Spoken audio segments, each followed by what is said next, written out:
अगर हम ये करंट अकाउंट डेफिसिट को एक तरफ रखें तो बाकी तमाम जो इंडिकेटर्स हैं they are doing well. Cross the board पेन नजर आ रहा है अगले कुछ अरसे में, लेकिन ये जो तकलीफ हम देख रहे हैं आने वाली है, इसका जो बोझ है उसको उठाने की सलाहियत हर किसी की एक जैसी नहीं है। आपने खुद जिक्र किया 2 करोड़ लोग जो हैं वो बहुत ही ज्यादा इस वक्त पिस पिस रहे हैं, और एक रिपोर्ट थी शायद पाकिस्तान जो है उन चंद ममालिक में से जहाँ मिडिल क्लास जो इनको है।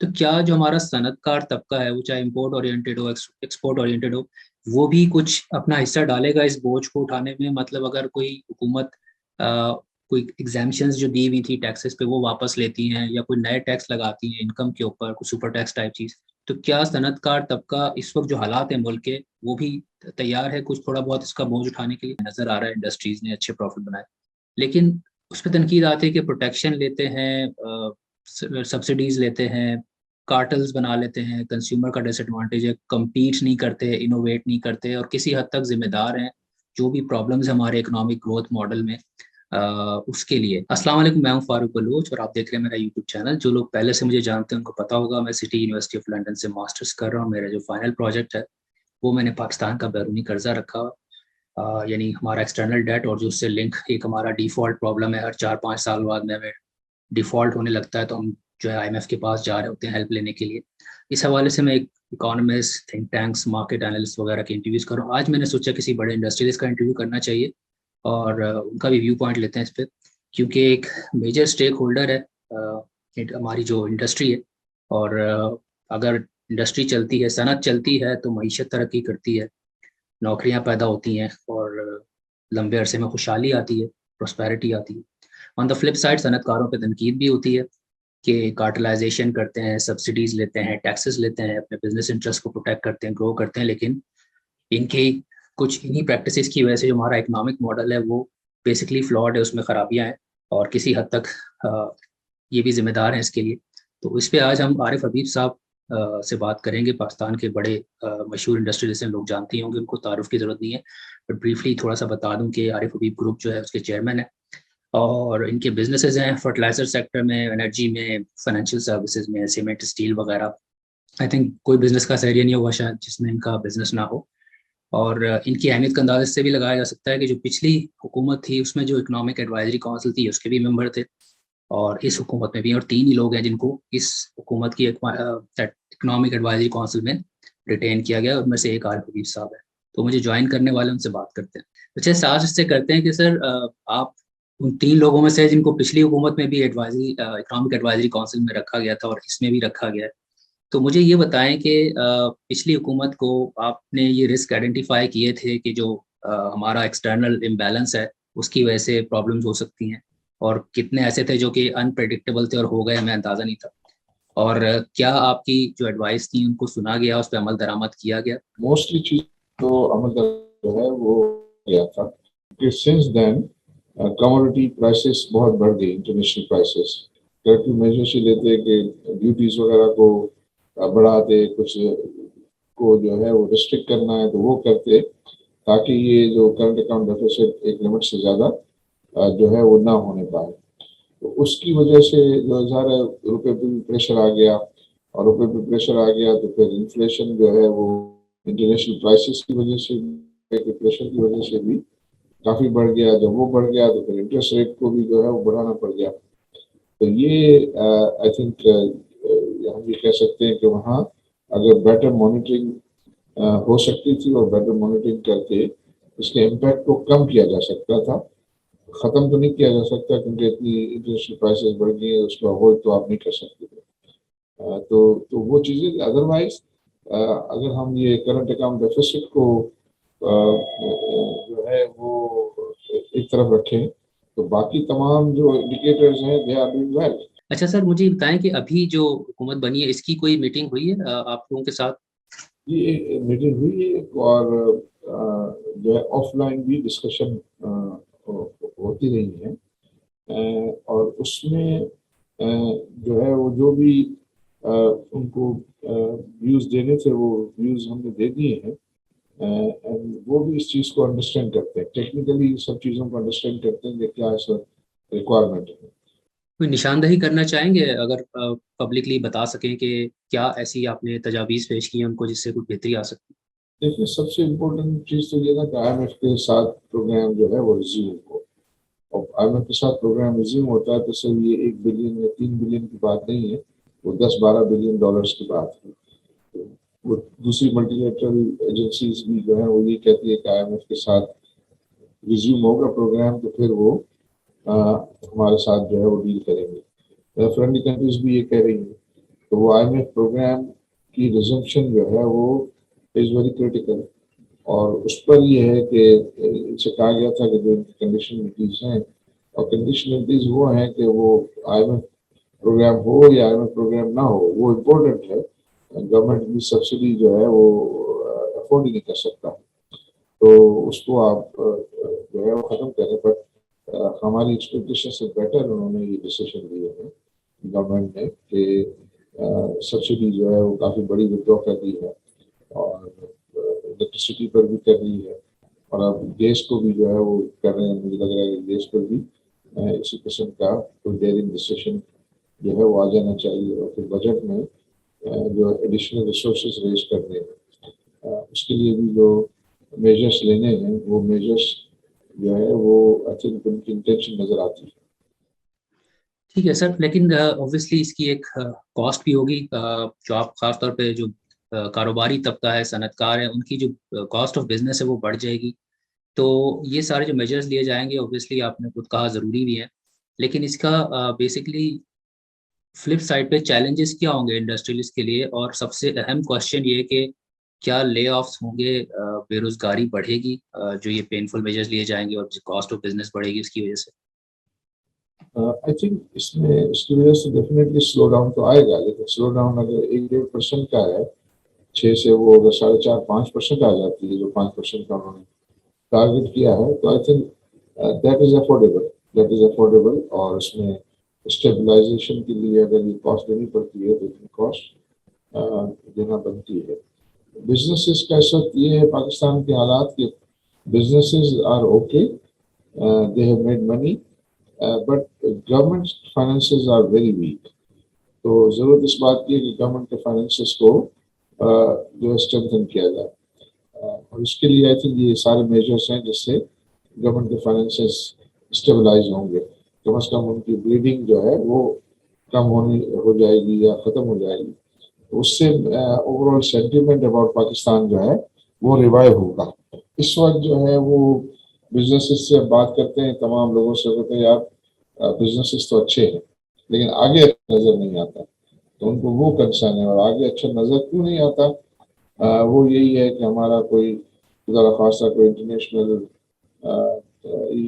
हमारी जो कमिटमेंट है वो उसकी कोई डिफॉल्ट ना हो जाए, और उसकी जो रेटिंग की जो है वो डाउनग्रेडिंग का जो इंडिकेशन आया है तो फर्दर और ना हो। हमारा इंटरनेशनल जो प्राइस है बॉन्ड का वो भी काफ़ी गिर गया है। तो ये सब चीज़ों को रिस्टोर करना बहुत इम्पोर्टेंट है, और फ्रेंडली कंट्रीज के को सपोर्ट देने के लिए भी IMF का प्रोग्राम है। तो लेकिन जो उसकी अदरवाइज कॉस्ट है, ज़ाहिर है वो इन्फ्लेशन पे उसका इम्पैक्ट आएगा, और उस इन्फ्लेशन के इम्पैक्ट से मैं समझता हूँ कि ज़रा मॉनेटरी पॉलिसी कमेटी को देखना चाहिए। दुनिया भर में रियल इंटरेस्ट रेट नेगेटिव चल रहे हैं, पाकिस्तान एक पार चल रहा है। तो यहाँ भी जो है वो ये देखे कि बाकी अगर गवर्नमेंट जो है वो रियल इंटरेस्ट रेट नेगेटिव पे काम कर रही है तो हम क्यों नहीं कर सकते। और पर्टिकुलरली हमारे केस के अंदर कोई ये आई थिंक ये बोरिंग की वजह से जो है वो इन्फ्लेशन नहीं है, इतना डिमांड पुश नहीं है, कॉस्ट पुश है। क्योंकि हमारे जो इंटरनेशनल प्राइसेस बढ़ने की वजह से जो है वो हो रहा है, और इसका सबसे बड़ा नुकसान जो है खुद गवर्नमेंट को उठाना पड़ता है, क्योंकि वो सबसे बड़ा बोरोवर है, तो उसकी कॉस्ट जो है वो बढ़ती है। तो उसमें अगर गवर्नमेंट ज़रा थोड़े से डेयरिंग डिसीजन ले और ये इंटरेस्ट रेट को ज़रा कंट्रोल करे, उससे आई थिंक रुपए में भी जो है वो फिर थोड़ी सी स्टेबिलिटी आएगी। रुपया भी अगर ये सारे प्रोग्राम करते हैं, रुपया रिकवर होता है, 4-5% भी रिकवर होता है, तो वो भी इन्फ्लेशन को कम करने में हेल्प करेगा। क्योंकि सिर्फ ये नहीं है कि इंटरनेशनल प्राइसेस बढ़ेंगे, इंटरनेशनल प्राइसेस के साथ साथ डिवैल्यूएशन भी बहुत हो गया। तो वो भी एक फैक्टर है, और उसको ज़रा बेहतर करके भी जो है वो इन्फ्लेशन का प्रेशर कम किया जा सकता है। जहाँ तक कॉस्ट है, वो कॉस्ट बढ़ेगी, लेकिन आई बिलीव कि अगर स्टेबिलिटी आती है और बिजनेस एज यूजुअल जो है वो चलने लगता है, तो I think in due course of time ये पास ऑन जो है वो भी हो सकता है, हो सकेगा। क्योंकि जनरली हम देखा जाए पाकिस्तान में लोग जो है वो सब इन्फ्लेशन की तो बहुत बात करते हैं, लेकिन लोग ये जो इनकम बढ़ी है उसको कोई डिस्कस नहीं कर रहा है। फॉर एग्जांपल मेरी नज़र में नॉन रेजिडेंट पाकिस्तानीज जो है वो अपनी फैमिलीज को जो पैसे भेजते थे वो $20 बिलियन भेजते थे। ये 100 रुपए से अगर हम कन्वर्ट करते थे तो वो 2 ट्रिलियन बनते थे। अब $30 बिलियन आ रहा है और 200 रुपए से कन्वर्ट हो रहा है, तो वो 2 बिलियन रुपीज जो है 2 साल के अंदर 6 ट्रिलियन हो गया। तो ये जो 1 करोड़ लोग अगर हम ले रफली राउंड फिगर, वो है 9 मिलियन का नंबर आता है। तो अगर 5 की फैमिली ले तो जो है वो 5 करोड़ लोग हुए। तो 22 करोड़ की आबादी में से 5 करोड़ की इनकम तो 3 गुना हो गई है। उनके हाथ में तो 3 गुना पैसे रुपए आ रहे हैं। इसी तरह एग्रीकल्चर में है, एग्रीकल्चर में हम कहते हैं कि जो है वो 50% of the population is in agriculture. तो वो भी तो 1 ट्रिलियन रुपीज वहां भी एक्स्ट्रा गया है। तो वो पैसे भी जो है वो 50% आबादी तकरीबन 10 करोड़ लोग हैं। तो 10 करोड़ लोगों को भी कुछ बेहतर जो है वो इनकम मिली है। फिर कंस्ट्रक्शन में जो है लेबर चार्जेस ये वो सब डबल हो गए हैं। तो दूसरी जगहों पे भी जो दुकानदार हैं ये हैं, जब प्राइसेस बढ़ रही होती हैं तो उनको इन्वेंट्री गेन्स हो रहे होते हैं। तो इन्वेंट्री गेन होते होते उनको भी जो है वो पैसे अच्छे मिल रहे होते हैं। कुछ लोग हैं जो तकलीफ में होंगे, जो अगर हम जिसका जिक्र नहीं कर रहे हैं उसमें मुमकिन है 2-3 करोड़ लोग जो हैं वो ज्यादा तकलीफ में हैं। उसमें शेड्यूल क्लास पर्टिकुलरली है। वो है। अब उनके लिए फिर इकोनॉमी को तो नहीं रोका जा सकता है। उनके लिए कोई टारगेटेड सब्सिडी मैकेनिज्म करके उनको लुक आफ्टर करना है।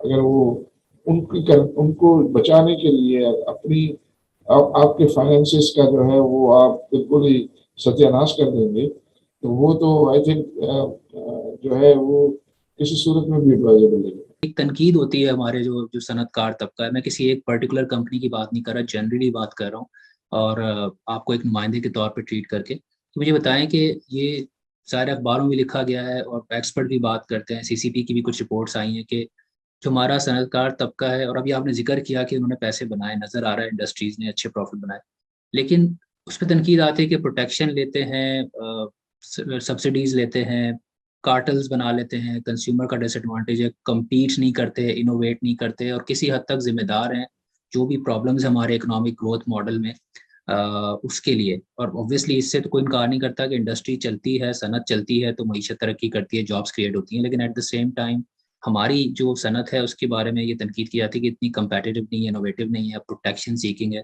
आप इत्तेफाक करते हैं इससे, और अगर नहीं करते तो क्या व्यू पॉइंट है आपका इस पे? देखिए, दो टाइप की इंडस्ट्रीज हैं, एक एक्सपोर्ट इंडस्ट्री है और एक इम्पोर्ट इंडस्ट्री है। एक्सपोर्ट इंडस्ट्री को तो जो है वो इंटरनेशनल मार्केट में कॉम्पीट करना होता है, और उनको अगर कोई एडवांटेज दिया जाए तो वो इस वक्त जो है वो पाकिस्तान की नीड है। इस वजह से कि अगर हुकूमत जो है वो इम्पोर्ट के लिए डॉलर देती है तो उसको रफली एक एवरेज 31% का रेवेन्यू मिलता है। तो गवर्नमेंट डॉलर देती है, कैश रुपया लेती है और डॉलर देती है, और लोग जो है वो ऐसी खोल के उसकी पेमेंट कर रहे होते हैं। तो उस पर उनको 31% का ऑन द एवरेज जो है वो रेवेन्यू मिलता है। अब एक्सपोर्ट को बढ़ाने के लिए अगर उनको 2-5-10% जो है वो खर्च करना पड़े, उनको रिबेट देना पड़े, तो मैं समझता हूँ कि वो जायज़ देना चाहिए। क्योंकि पाकिस्तान का इस वक्त ये जो डेफिसिट है, ये डेफिसिट को ख़त्म करना बहुत ज़रूरी है इन्वेस्टर्स के कॉन्फिडेंस को जो है वो रिटेन करने के लिए। तो वो तो मैं समझता हूँ कि पहले मैं खुद भी समझता था कि ये एक्सपोर्ट इंडस्ट्री जो है वो लेती है, लेकिन अगर वो पैसे बनाते भी हैं लेकिन वो पैसे डॉलर्स जो है वो अर्न करके लाते हैं, तो आई बिलीव कि वो सौदा महंगा नहीं है। और अगर वो ज़्यादा पैसे ले आएंगे तो आप ज़्यादा लोगों को, इम्पोर्टर्स को जो है वो अलाउ करेंगे और उस पर आप रेवेन्यू जो है वो कमा सकेंगे, तो वहाँ से आप मेकअप कर लेंगे। सर जहाँ इसमें आई एम सॉरी, मैं आपको इंपोर्ट पे आने से पहले एक्सपोर्ट ही की बात कर लेते हैं। जब आपके पास पैसे कम है देने के लिए तो ऑब्वियसली आपको प्रायोरिटाइज करना पड़ता है कि अगर 5 सेक्टर्स हैं, 5 इंडस्ट्रीज है, तो किसको ज़्यादा देने चाहिए, क्योंकि पैसे हैं ही कम, वरना तो सबको दे देते। यहाँ पर हम ट्रेडिशनली देखा जा रहा है, ठीक है, टेक्सटाइल हमारी बैकबोन है, हम उसको देते हैं, पिछली हुकूमत में भी पैकेज दिया गया था, फिर खान साहब की हुकूमत में भी दिया गया था। अब यहाँ पर अगर नई हुकूमत आती है, ऑब्वियसली टेक्सटाइल का जो एक एक्सपोर्ट में कंट्रीब्यूशन है तो वो दिया जाएगा। लेकिन क्या दूसरे कोई नए सेक्टर्स हम आइडेंटिफाई कर रहे हैं जहाँ ग्रोथ पोटेंशियल और थोड़ी रिसोर्सेज वहाँ भी एलोकेट की जाए? आईटी आईटी ये दूसरा सेक्टर है कि आईटी को जो है काफ़ी मराद दी गई है, और मजीद भी मराद जो है उनको, जो अगर उनकी डिमांड है तो उसको देखकर उनको भी जो है वो देनी चाहिए। और भी दूसरे जो सेक्टर्स हैं वो अगर आपको आपको प्रूव करते हैं कि वो ये परफॉर्म करेंगे, ये करते हैं, तो उनको देनी चाहिए। तो एज ए होल पॉलिसी, ये तो मैं जो बात कर रहा हूँ ये तो मैक्रो पॉलिसी की बात कर रहा हूँ कि उनको सपोर्ट करना चाहिए। लेकिन ज़ाहिर माइक्रो लेवल पे जो है सबकी रीजनेबलनेस को जो है वो देखकर और फिर उसके ऊपर जो है वो काम डेफिनेटली करना चाहिए। अब इन ऐसे मामला के अंदर ये होता है कि भाई आप 100% परफेक्ट डील तो नहीं ले सकते। उसमें मतलब ये ओवरऑल आपको देखना होता है कि भाई ठीक है, ये इसमें है कुछ, इसमें लीकेजेस या इश्यूज हैं, तो उसको आहिस्ता आहिस्ता जो है वो आयरन आउट करें। लेकिन ओवरऑल पॉलिसी होनी चाहिए कि हमारा ये जो करंट अकाउंट डेफिसिट को जो है वो हम काबू कर रहे हैं, कंट्रोल करें, तो उससे फिर इन्वेस्टमेंट भी जो है वो आएगी। अब इम्पोर्ट की साइड है, आई होप आपको अब ये एक्सपोर्ट की साइड का मैं जवाब मिल गया। जी जी। इम्पोर्ट की साइड पे जो है वो कोई ऐसी बहुत ज़्यादा प्रोटेक्शन नहीं है हमारे। जनरली हमने ये देखा है कि ये जो प्रोटेक्शन और ड्यूटीज वगैरह जो है वो बहुत मार्जिनल सी जो है वो रही है पाकिस्तानी इंडस्ट्री को। लेकिन हमारे यहाँ जो सबसे बड़ा जो डिसएडवांटेज है वो एनर्जी प्राइस का डिसएडवांटेज है, जो हाई है इंटरनेशनल पैरिटी से, और हमारे यहाँ इंटरेस्ट रेट का डिसएडवांटेज है। ये दो जो है वो बड़े डिसएडवांटेज हैं। उसमें भी फिर ये है कि ये जो इम्पोर्ट सब्स्टिट्यूशन की सेक्टर्स हैं वो अगर ये परफॉर्म कर रहे हैं तो इनको इनको भी हेल्प करनी चाहिए कि वो अपना स्केल को बढ़ाए। तीसरा ज़्यादा हमारा इशू स्केल का है, और चौथा इशू ये है कि जो बाहर के मैन्युफैक्चरर्स हैं वो डंप करते हैं या पाकिस्तान को जो है ज़्यादा उनके अपने मार्केट में ज़रा स्टेबिलिटी रखने के लिए उनको भी होता है कि ये डंपिंग प्राइस पे जो है वो एक्सपोर्ट कर रहे होते हैं, तो वो भी फेस कर रहे होते हैं। लोकल जो लोग हैं, ये जो कॉस्ट है, हायर कॉस्ट है और फाइनेंस एंड एनर्जी, उसको भी वो फेस कर रहे होते हैं, और फिर वो स्केल उनकी सच इतनी बड़ी नहीं हो पाती है कि उनको वो स्केल के बेनिफिट मिले और उनकी कॉस्ट को वो नीचे ला सकें। लेकिन उसके लिए भी एक स्ट्रेटेजी होनी चाहिए जो कि कंटिन्यूस बेसिस पर वो परसू हो, और उसको हम एक स्टेज पे आके आहिस्ता आहिस्ता, अगर कोई वो जो सपोर्ट है वो कम भी करनी है तो आहिस्ता आहिस्ता सपोर्ट करें, उनको बता दें, पहले से टाइम टेबल दे दें कि भाई इस वक्त तक आपको हम इतना सपोर्ट करेंगे, फिर आपको अपने पाँव पे खड़ा होना पड़ेगा। सर इसी पॉइंट पे थोड़ा सा मैं ऐड करूंगा कि अभी हमें नज़र आ रहा है और आपने भी जिक्र किया कि अक्रॉस द बोर्ड पेन नज़र आ रहा है अगले कुछ अरसे में। लेकिन ये जो तकलीफ हम देख रहे हैं आने वाली है, इसका जो बोझ है उसको उठाने की सलाहियत हर किसी की एक जैसी नहीं है। आपने खुद जिक्र किया 2 करोड़ लोग जो हैं वो बहुत ही ज़्यादा इस वक्त पिस रहे हैं। प्लस जो सैलरी क्लास है, ऑब्वियसली इनडायरेक्ट टैक्सेस हमारे यहाँ बहुत लगते हैं, तो उनकी भी इनकम शेयरिंग हो रही है। और एक रिपोर्ट थी शायद, पाकिस्तान जो है उन चंद ममालिक में से जहाँ मिडिल क्लास शेयरिंग हो रही है। तो क्या जो हमारा सनतकार तबका है, वो चाहे इम्पोर्ट ओरिएंटेड हो, एक्सपोर्ट ओरिएंटेड हो, वो भी कुछ अपना हिस्सा डालेगा इस बोझ को उठाने में? मतलब अगर कोई हुकूमत कोई एग्जाम्पशंस जो दी हुई थी टैक्सेस पे वो वापस लेती हैं, या कोई नए टैक्स लगाती हैं इनकम के ऊपर, कुछ सुपर टैक्स टाइप चीज। तो क्या सनतकार तबका इस वक्त जो हालात है मुल्क के, वो भी तैयार है कुछ थोड़ा बहुत इसका बोझ उठाने के लिए?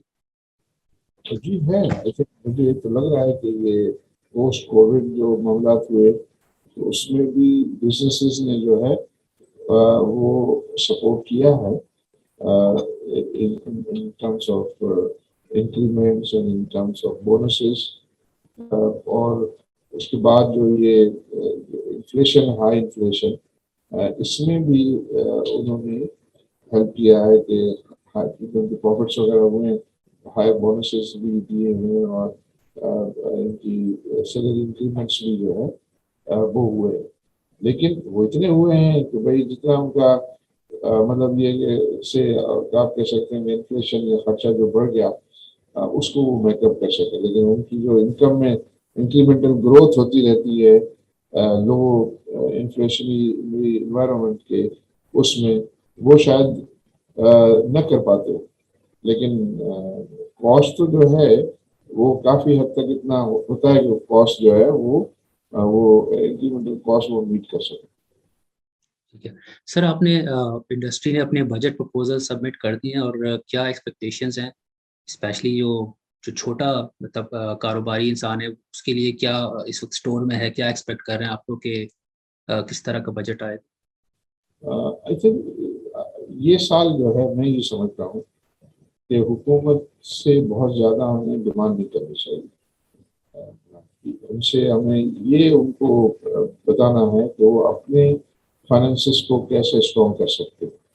तो वो उनको मशवरे दें कि कहाँ कहाँ से वो एडिशनल रिसोर्सेज ले सकते हैं, कहाँ कहाँ से वो अपनी सब्सिडीज को जो है वो कम कर सकते हैं या ख़त्म कर सकते हैं, और कौन कौन से ऐसे एरियाज हैं कि जिनमें ये कैपेसिटी है कि वो इंक्रीमेंटल कॉस्ट को अफोर्ड कर सकते हैं। तो वो वहाँ जो है वो करें, और बिजनेसेस को भी अगर थोड़ा सा सेक्रीफाइस करना पड़े तो करना चाहिए।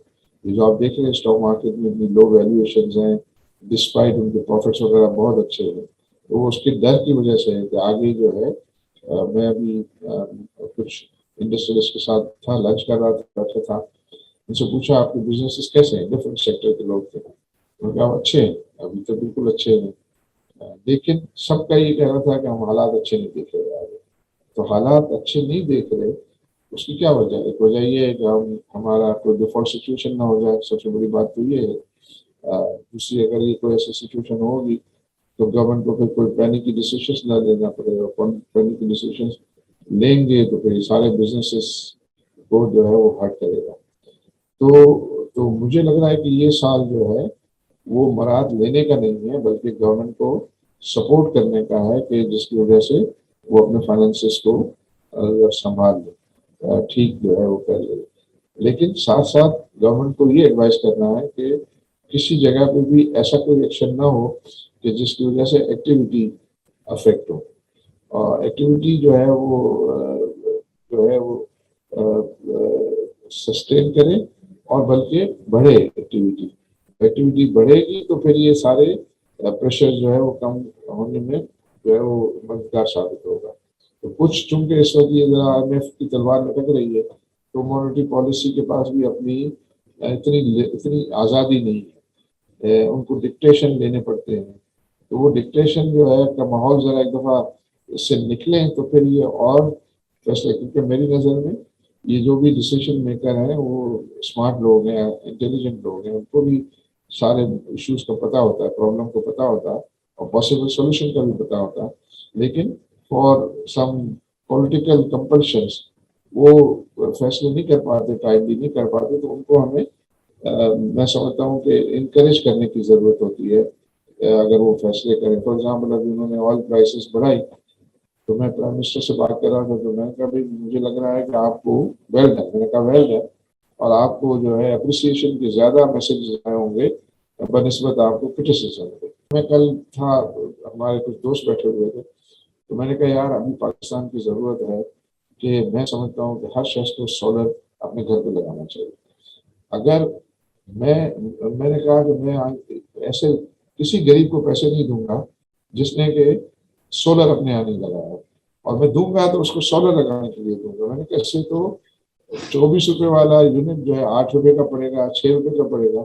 और गवर्नमेंट के लिए जो है, मुल्क के लिए आई थिंक कितनी सेविंग्स हो जाएगी। ये जो हमारी फ्यूल कॉस्ट आती है अभी, इस फर्नेस ऑयल और आरएलएनजी, और ये मुझे बता रहा था वो मोनी सैलवी जो है आपका के इलेक्ट्रिक का जो चीफ एग्जीक्यूटिव, बोला यार आरिफ भाई 48 रुपए की फर्नेस ऑयल की जो है कॉस्ट आ रही है, 40 रुपए की ये आ रही है।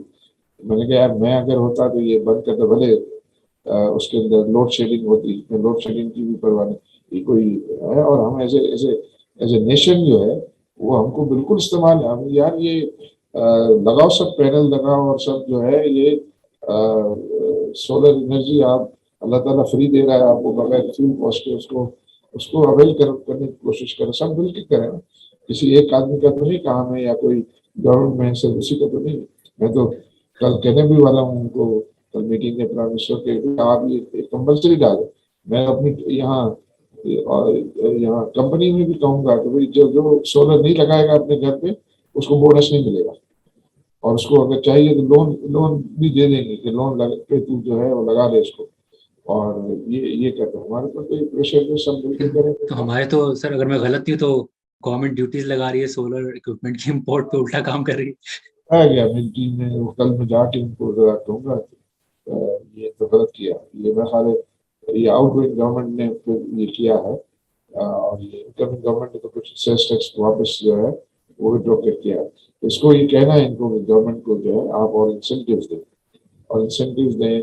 और ये जो स्टेट बैंक भी जो फंडिंग दे रही थी वो फंडिंग जारी रखे इसको। You have been through all of this, पता नहीं कितने बेल आउट्स और डिफॉल्ट्स होने वाले थे जिससे आप गुजरे, और इसी हमारे मुल्क की जो पॉलिटिक्स है, जो हालात हैं, ईज ऑफ डूइंग बिजनेस के मसाइल हैं, उनके बावजूद आपने बिजनेस एम्पायर खड़ा किया। मुझे ये बताएं कि what is different this time, पिछले जितने भी हमारे जो बैलेंस ऑफ पेमेंट क्राइसिस थे, इस दफा कुछ मुख्तलिफ है या तकरीबन वही स्क्रिप्ट रिपीट हो? आई थिंक मुझे ये लग रहा है कि पहले और अभी के मुकाबले फर्क ये है, पहले लोगों का नॉलेज ही नहीं होता था। ये $400 मिलियन के रिजर्व हो जाते थे, किसी को पता ही नहीं होता था कि $400 मिलियन का। अभी लोगों का नॉलेज बहुत बढ़ गया, इतना डिस्कस हो रहा है ये, और इतना ज्यादा लोग अपने हिसाब किताब इतना नहीं करते जितना गवर्नमेंट के फाइनेंसिस का हिसाब किताब कर रहे होते। डेली बेसिस पे मर मेरी गया, मेरी आज सात इतना साल हो की गया, बेटी मेरी सात है? साल की बेटी है, वो मुझे बता रही होती है कि ये हमें ये वाली चॉकलेट नहीं मिल सकती क्योंकि हमारा मुल्क जो है वो खसारे में है और हम इम्पोर्ट नहीं कर सकते। 7 साल की बेटी है, वो बता रही होती है। ये बहुत अच्छी अच्छी आई थिंक साइन है कि बच्चे अगर इस तरह जो है वो देखते हैं, और वो कुछ इसी तरह ट्रेन करना चाहिए सबको, कि वो कहेंगे नहीं यार इम्पोर्टेड है मुझे नहीं लेना, हम क्यों लेंगे, नहीं ऐसे उस पर अभी हम अफोर्ड ही नहीं कर। मैं तो यकीन कीजिए, अभी मैंने ये भी कहा प्राइम मिनिस्टर को, मैंने कहा ये आप जो इवन मशीनरी भी जो है ना वो 1 साल के लिए आप रोक दें, मशीनरी का इम्पोर्ट भी जो है। आप जो जो जो चीज आ गई है हमारे यहाँ कैपेसिटीज हैं, बस उनको एफिशिएंटली चलाएं। अभी आप इतने पैसे जो है वहाँ अनफॉर्चुनेटली ओवर इन्वॉइसिंग का वो डर होता है, तो रिस्क होता है, तो उसको हम अभी उसके ऊपर कुछ अर्से के लिए डॉलर जो है वो कंजर्व करें उसको। ये जो टर्फ भी था, वो टर्फ में भी आई डोंट नो इतना ये इसको जरा एनालाइज करें पूरी तरीके से सक्सेसफुल है कि सही तरीके से उसके रिजल्ट इकोनॉमी को मिलेंगे भी कि नहीं मिलेंगे। तो जो एक्सेस कैपिटल है हमारे बिजनेसमैन के पास, तो जो यंग लोग हैं, स्पेशली आईटी सेक्टर की आपने बात की, कि होता ही है, इंडिया की मिसाल ले लें या दूसरे मुल्कों को भी, पहले लोकल आईटी इंडस्ट्री वो फ्लॉरिश करती है, फिर वो एक्सपोर्ट करते हैं, और ऑब्वियसली फिर रेवेन्यू आती है डॉलर टर्म्स में। और आपने जिक्र भी किया कि हमारी रुपी इकोनॉमी स्ट्रांग है, डॉलर में हम पीछे रह जाते हैं। तो क्या ये हमारा बिजनेसमैन जो है सिर्फ अपने ही बिजनेसेस में पैसा लगाएगा, या फिर जो यंग एंटरप्रेन्योर्स हैं जिनके पास अच्छे आइडियाज हैं उनको भी कुछ कैपिटल देगा? क्योंकि एक्सेस टू कैपिटल एक इशू है यंग लोगों के साथ, ताकि एक तरह से आप कभी उनके बिजनेस में कुछ स्टेक आ जाए, वहां से आप भी प्रॉफिट बनाए और उनको सपोर्ट भी मिल जाए, और लॉन्ग टर्म में ऑब्वियसली वो फिर अगर डॉलर ओरिएंटेड इकोनॉमी की तरफ जाते हैं तो उसका फायदा हो। तो क्या ये चीज होगी, हम एक्सपेक्ट कर सकते आईटी में लोग एक्साइटेड हैं, और जो है उसको देखना चाहते हैं, लेकिन आईटी का मॉडल और जो हमारा जो ट्रेडिशनल बिजनेस मॉडल है, ये जरा डिफरेंट है। जब आप ट्रेडिशनल में उनकी हैबिट और आदत ये है कि वो प्रोजेक्शंस देखते हैं और प्रॉफिटेबिलिटी को जो है वो देखते हैं, जबकि आईटी में ये है कि आप टर्नओवर बेस्ड होता है कि आप टर्नओवर बढ़ेगा और फिर इसमें स्टार्टअप कैपिटल होगा और फिर इन्वेस्टर्स आते रहेंगे और बहुत अच्छा लगेगा, फिर उसके बाद प्रॉफिटेबिलिटी जो है वो आएगी। तो लोग इसकी तलाश में है, पर्टिकुलरली लोकल उसमें, कि कोई हमें सक्सेस स्टोरी नजर आए। तो स्टोरी नजर आए तो हम वहाँ पैसे, तो वो कॉशियसली तो अभी पैसे जो है वो लगा रहे थे, कर रहे हैं, और उनको भी उस मॉडल को उसको देखना चाहते हैं कि क्या कोई बिजनेस ऐसा है आईटी में भी कि उसने प्रॉफिट बनाना शुरू कर दी। तो वैल्यूएशन गेन तो जो है वो अभी तक देख रहे हैं, तो उसमें वो उनमें कॉन्फिडेंस जो है वो अभी तक जो है वो नहीं इतना डेवलप हुआ है। बट यस, लोग एक्साइटेड हैं, देखते हैं, वो कहते हैं कि इंटरनेशनली पैसे जो सारे लोगों ने बनाए वो इसी सेक्टर में बनाए। लेकिन उससे पहले हम ये आईटी सर्विसेज बेचेंगे हमारे यंगस्टर्स को जो है, वो ये कहें कि वो इंटरनेशनल सर्विसेज बेच रहे हैं, फ्रीलांसर हो, ताकि वो मुल्क के लिए जो है फॉरेन एक्सचेंज कमाए, अपने लिए भी कमाए। तो उसमें बहुत सारे इदारे जो एक्टिव नजर आते हैं, और वो क्लेम भी करते हैं कि हमने इतने लोगों को ट्रेन किया और वो इस पोजीशन में आ गए कि वो जो है वो 3-4 हजार डॉलर महीने का जो है वो कमा रहे हैं। जैसे ये सैलानी वाले क्लेम करते हैं कि हमने स्टेडियम में जो है सबका टेस्ट लिया और इतने सारे लोग हैं और हमने कई लोगों को, सैकड़ों लोगों को ये किया, और लोग भी जो है इसके ऊपर काम कर रहे हैं। तो स्टॉक मार्केट में भी जो ये आईटी कंपनीज हैं, इसमें लोगों का इंटरेस्ट ज्यादा है, उसकी वैल्यूएशन भी लोगों ने ज्यादा रखी हुई है इस expectation. But her policy level पे भी ये बातें हो रही हैं, एंटरप्रेन्योर्स भी इसको बातें कर रहे होते हैं, और ऐसे प्रोफेशनल मार्केट पर भी इसकी बातें हो रही हैं, लेकिन उसको सही जो है वो ट्रैक पर लाना, और उसको ये सिस्टम जो है वो एक गोइंग सिस्टम हो जाए, इसमें मैं समझता हूँ कि और भी काम करने की जरूरत है। ठीक है sir, thank you so much. मेरे पास तो और क्वेश्चन नहीं है, अगर आपने कुछ और मजीद ऐड करना तो बोलना चाहते हैं। खुशी हुई आपके जो क्वेश्चन से और आपकी अंडरस्टैंडिंग लेवल, आपने बिल्कुल जो जुमले कहे और उसको आपने जिस तरह रिस्पॉन्ड किया, मुझे बहुत ज्यादा खुशी हुई कि अल्हम्दुलिल्लाह आपके पास जो है बहुत depth of knowledge. Thank you so much sir. लेकिन डिस्कशन का लेवल जब भी ऊपर होता है, जब सामने वाला भी जो है वो बात उस तरह की कर रहा हो, तो मजा है, आपसे बहुत सीखने को मिलता है, आप जिस लोगों से बात करके। और आई रियली हैप्पी, आप क्रिटिकल क्वेश्चन भी हंसते हंसते ले लेते हैं और जवाब दे देते हैं। सारे लोग नहीं इतने वेलकमिंग होते। तो अपना बहुत ख्याल रखिएगा, आपसे इंशाल्लाह आगे भी बात होगी।